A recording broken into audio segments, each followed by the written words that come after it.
Hindi madaling gumawa ng mga videos. Ang hirap mag-edit, naubusan ako ng idea, analysis paralysis, inisip ko yung iisipin ng ibang tao. Pero kahit ganun, mas nangingibabaw pa rin sa akin yung main goal ko kung bakit ko ba ito sinimulan. So welcome sa series natin, Changing My Habits, Episode 1. Kailangan kong gawin is maging aware. Guys, no, sobrang importante na maging aware tayo sa habit na ginagawa natin araw-araw. And isa sa mga natutunan ko is kailangan nating isulat yung mga bagay na ginagawa natin araw-araw. Yung daily routine mo everyday. For example, nagising ka sa umaga, ano ba yung unang ginagawa mo? Kinuha mo ba yung cellphone mo, tapos mag-scroll ka sa Facebook, sa TikTok, or sa Instagram, magre-reply ng mga messages, tapos hindi mo namamalayan, 1 oras, 2 oras ka na pala sa kama, simula nung nagising ka. Magulat ka yung oras, ang bilis lang lumipas. Feeling mo pagod ka, feeling mo sakit yung ulo mo, and then magulat ka na lang sa loob ng 1 araw, wala kang nagawa, hindi ka naging productive.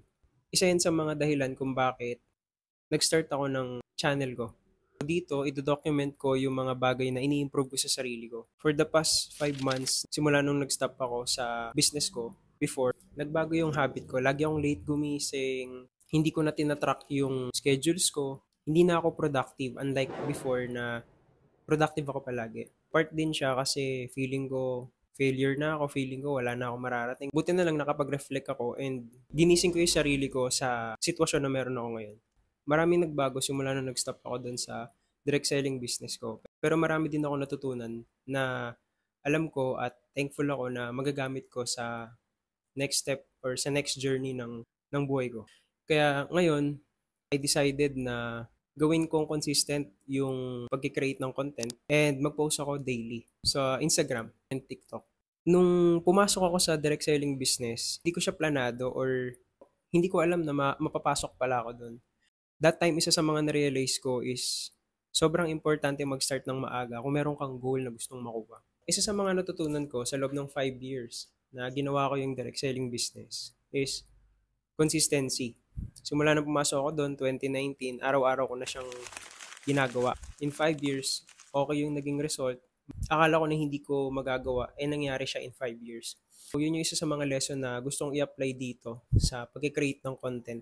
Mahirap, katulad nung ginagawa ko din before, pero sure ako na kaya ko din maging successful dito. Kaya ko din mag-succeed dito. Siyempre, kailangan ng hard work, kailangan ng consistency, patience, creativity, at marami pang iba. Alam ko naman sa sarili ko na matututunan ko siya sa journey ko.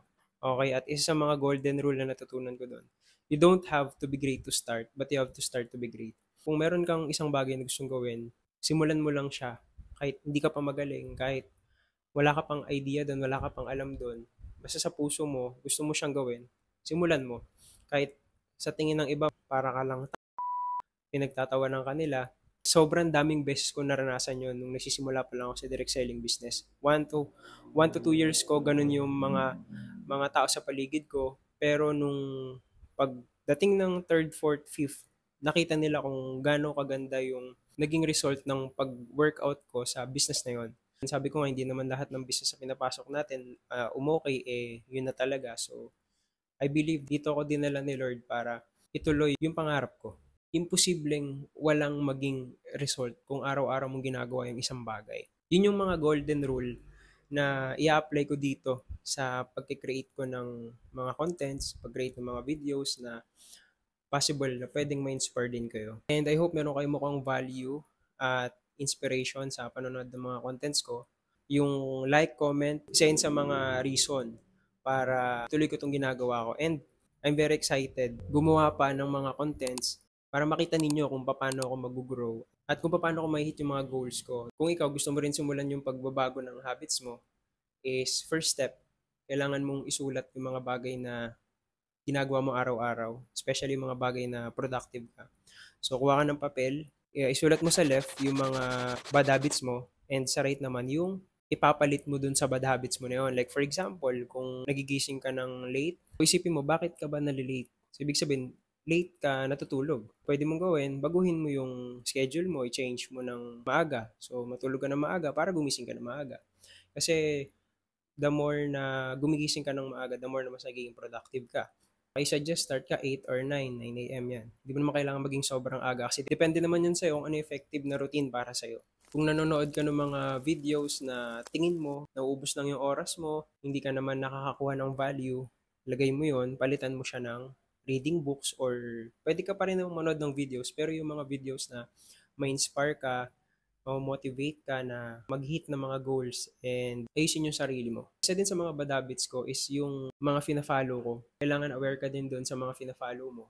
Kung matutulungan ka ba nila para mag-grow ka or maging viewer ka lang na kung saan naubos lang yung time mo. And yun, nag-change ako from entertainment to productive na mga video. So, pinapanood ko yung mga gumagawa rin ng mga contents, yung nagbibigay ng mga advice, nagmo-motivate, nag-i-inspire. So, the more na yun yung mga napapakinggan ko, the more na nagiging positive ako sa sarili ko na magtuloy at gawin yung mga dapat kong gawin every day. So, yun, once malista mo na lahat kung ano yung mga bad habits mo and kung ano yung mga ipapalit mo doon, aware ka na. Okay? So, alam mo na kung ano yung hindi mo dapat at yung dapat mong gawin. And start mo na siya tomorrow. Hopefully marami kang natutunan sa video na to and see you sa next video natin. God bless!